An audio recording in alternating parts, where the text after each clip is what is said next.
What's going on, fellas, fellettes, smurfettes? This is Chris from Monsters and Multiverses, and the movie that we're going to be covering today, let me just say first and foremost that it is perhaps the, if not one of, the most influential movies of 2022. When I say influential, I really mean, you know, this movie is just something out of a fucking nightmare. This movie is a straight up, so this movie, it feels like I was watching a cursed film.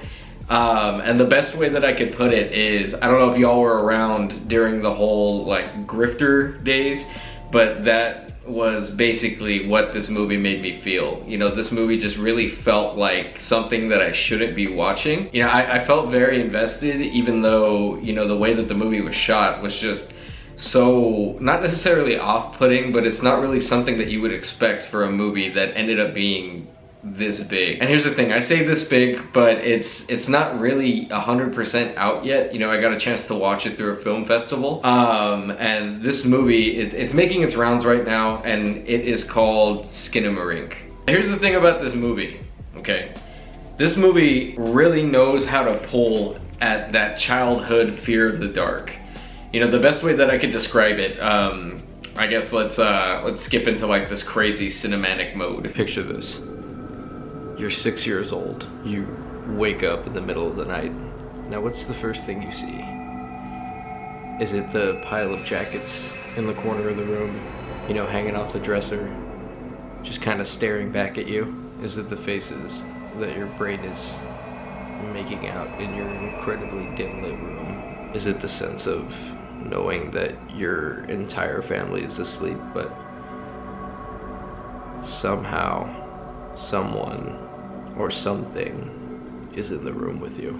Now that's probably gonna look really fucking stupid, but that's just it. You know, this movie, that's exactly what it made me feel. You know, it made me feel like I was a little kid alone, nobody's home, the lights are out, power's cut, you know, there's a storm going, and it just really, you know, threw me back into being a child and being afraid of the dark again. And here's the thing, if you're parents, you know, if you have kids of your own, this movie is just gonna fuck you up, you know, 100% more than it fucked me up. And being a kid, you know, I really had an irrational fear of the dark, and it was just something that I feel like I never fully got over. Eventually I ended up getting over it, but it took a lot. Okay, yeah, I'm wearing different clothes. I know I changed the whole thing. My camera died, so I took a shower and just let it charge. Yeah, anyway, so this movie, you know, honestly, the best way that I could put it is, well, I guess I'll give you a synopsis, and it's gonna be completely spoiler free, so this isn't anything that the public doesn't already know about this movie if you haven't seen it yet. Basically, you know, this little boy and his sister wake up in the middle of the night. He's 4, I believe, and she's 6, I think? I'm not too sure, I know she's a little older than him. But so they wake up in the middle of the night, their dad isn't responding to them. All the windows and the doors in the house have completely disappeared. So what they end up doing is they migrate down to the living room, and basically, you know, that's where the whole movie really starts. Honestly, the first 5 minutes, they're not really too crucial. You know, you do hear the dad talking a little bit, but it's not anything super important to the movie. To be honest, there weren't really any context clues into what was gonna happen. So the biggest thing with this movie was really the way that it was shot. You know, there was a lot of odd angles. Most of them were really extreme. You know, I'll put in some examples here in a second. But most of them were, you know, either facing the corner top part of a door, or they were facing the carpet and you could see kind of the texture of it, and there was crumbs all over the floor because the kids were eating, you know. Just really weird shit. But it worked, you know, and that's something that I never thought I would say about a movie is I did not really get bored with staring at the top right corner of a door frame for like 5 minutes. So that's the thing, it really just pulls at that inner childhood fear of the dark that you kind of just put away because you feel like you're over it. You know, you feel like you grew up and grew out of it, and there's nothing really to be afraid of anymore. But the thing is, this movie just really gives you something to be afraid of. You know, it's the best way that, I mean, the interaction between the kids and what was happening throughout the whole movie, I guess would be more like, I don't know. I really don't know. You know, the best way that I can describe it is just like one of those shitty, fake, dark web. You know those shitty like little scavenger hunts that people have on YouTube, and it's just really weird. It's like a little game that they play. There's like little context clues in the videos and they're all distorted and fucked up. That's basically what this movie was. It felt like, it was kind of like Home Alone if Home Alone was on meth and heroin. You know, it was just fucking insane. It was like Macaulay Culkin would definitely like shit himself if he was put in this situation. And that's the thing, you know, this movie just really puts you in that situation. That's the best way that I can explain it. It's just so odd. And the actual quality of the video, you know, it was closer to like, I mean, it was kind of like watching it out of a Super 8, you know, it was really grainy and all the blacks were more like grays, but you couldn't really see anything in the blacks.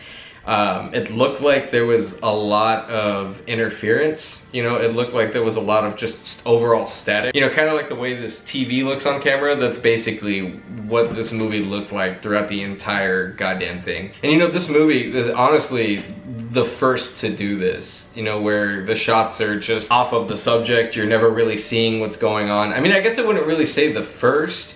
You know, there's a lot of other movies out there that are kind of like that, but the way that they did it and the way that they implemented that just like interfere of being alone and being away from everybody and, you know, your parents not answering your calls. Like I said earlier, if you have kids, this movie is just really gonna set you over the edge because it's crazy, man. Like, I literally can't even explain it. But overall, you know, just super, super solid film. You know, there were maybe like 10 sentences in this movie. I would say more like 12, I guess. But the thing is, those 10 sentences like just broke the silence. You know, because there's no audio, there's no music, there's no like backtrack or anything like that. There's no, you know, just suspenseful orchestra, Blumhouse bullshit in the background is the best way to put it. And you know, no disrespect to those movies, but the thing is, those movies, you know, you've got jump scares, you've got cheap scare tactics that are gonna jump out at the screen and you know that they're coming because you can hear them. The stupid, you know, violin thing, whatever, the saw blade, but yeah, so that's the thing, you know, there's none of that in this movie. There's no shitty, you know, gimmicky devil thing. You know, there's nothing physically, from what you can see, out to get these kids. You know, there's points in the movie that what I'm about to say might be considered a spoiler, but it's not really something that's super detrimental to the movie. You know, to be honest, the storytelling is throughout the whole thing, and then maybe towards like the last third of the movie is where it really starts getting fucked up. So if you don't want to listen to this, you know, just kind of skip ahead and I'll put the little timestamp over here. But you know, there was a lot of just off-putting things in the movie. You know, like a doll stuck to the ceiling, or you know, a chair that's inverted and stuck on the wall, like just weird shit. And the thing is, you don't hear any of this happening. You know, it kind of just cuts to it, and there's a doll hanging from the ceiling. You know, just it's really strange. And just the way that they took this movie, it's really hard to read, you know, whether or not it was like an interdimensional thing going on, or whether or not it was, you know, demonic, or whether or not it was, you know, just crazy science shit. It's really, really hard to pinpoint it, and to be honest, I don't think anybody ever will, unless they just straight up come out and say that this is what this movie was about. You know, because it's honestly more of an art piece than a movie. And that's probably the best way to put it. And like I said, I really don't have anything to compare it to. You know, it was closer to just weird fake dark web videos. You know, that's really the best way that I can put it. Just really off-putting, grainy, shaky, can't really see, the vocals are distorted, you know, shit like that. And I'll put a little example in this because I kind of want to fuck around with it a little bit.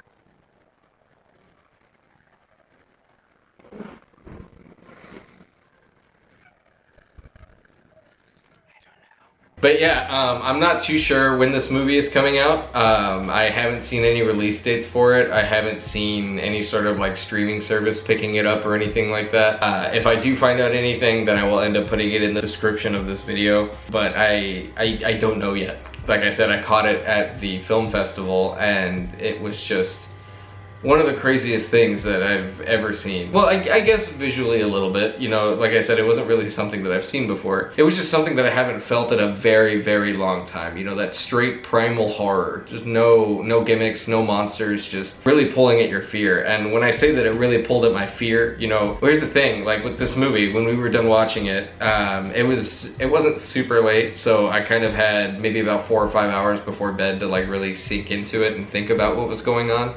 And then once I laid down, you know, the whole thing changed. Like I couldn't go to sleep. I caught myself staring at the doorway. I kept waking up every 5 minutes because the cats were fucking around. You know, it was serious. Yeah, so I guess this movie is just really, for lack of a better word, you know, kind of triggering in a sense. You know, if you have any sort of childhood trauma dealing with the dark, you know, if your siblings locked you in a closet, you look down the street, it's pitch black, but you see something there, you know, and you're not sure what it is. It's just, it picks at the back of your head. That's really the best way that I could put it. And man, you know, throughout the whole thing, I wasn't really scared. You know, I wasn't scared during the movie, really. It was afterwards where I was just really surprised with myself, you know, and I was honestly just really excited at the way that this made me feel because I hadn't felt that in so long, especially with the movie. But yeah, I don't really have any details on when it's going to be released. I would definitely keep an eye out. If you see it at a festival near you, you know, definitely hit that shit up because it really blew my mind. And yeah, you know, if you guys want me to make like a spoiler version where I kind of like break down the movie a little bit, with the screenshots that I can find online and stuff like that, then just kind of let me know. But yeah, seriously, like I never thought something, you know, movies like this really only come around once in a generation, and this was definitely that movie for me. The next video, I'm not sure what I'm gonna do. I might do Terrifier, but you know, this channel is basically going to be dedicated to horror movies and comic books and just all sorts of wacky, cool, fun, stupid nerd shit, which is exactly what I am, as a stupid nerd. Yeah, if you guys have any questions, you know, leave them in the comments. I'm so glad that you were able to join me on this rambling rant about this crazy ass movie, SKINAMARINK. I hope you have a great rest of your day, and if you watch this movie, keep the fucking lights on, dude. Don't turn that shit off. I'll see y'all later.